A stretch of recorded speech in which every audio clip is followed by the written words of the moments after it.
Mwami Yesu ndagushimiye kubw'urukundo wadukunze ukemera ugasiga ubwiza n'icyubahiro ukaza uje kunshaka ubwo nari ndi mu isayo y'ibyaha kugira ngo nanjye mpabwe ubushobozi bwo kwitwa umwana w'Imana.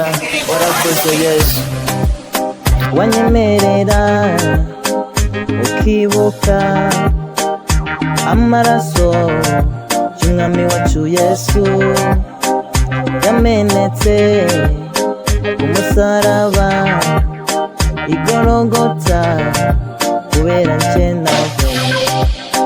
Wanyemerera ukibuka amaraso y'umwami wacu Yesu yamenetse ku musaraba igorogota kubera njye nawe.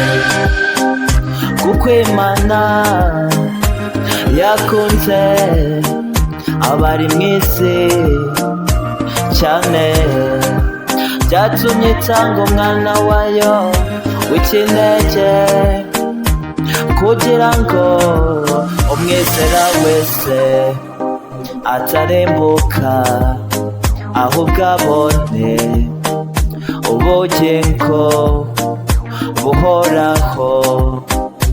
Kuko Imana yakunze abari mu isi cyane byatumye itanga umwana wayo w'ikinege kugira ngo umwizera wese atarimbuka ahubwo abone ubugingo buhoraho. Wanyemerera ukibuka amaraso y'umwami wacu Yesu yamenetse umusaraba igorogota kubera njye nawe. Yesu yarakubiswe kugira ngo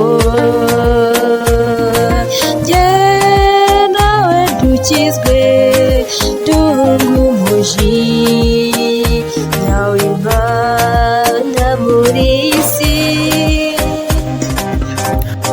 Ku musaraba Yesu ararangurura avugana ijwi rirenga cyane ati yemwe abarushye n'abaremerewe nimuze musange ndabaruhura. Uko niko nanjye naje ndaruhurwa anyuze ibyaha byanjye byose nari mfite nyemerera nawe umusanga kuruhure. Niwe wenyine utanga amahoro mu buzima ababarira ibyaha aturisha umutima. Niwe wenyine utanga ubuzima ngwino wumve ubuntu nanjye nagiriwe. Wanyemerera ukibuka amaraso y'umwami wacu Yesu yamenetse umusaraba igorogota kubera njye nawe.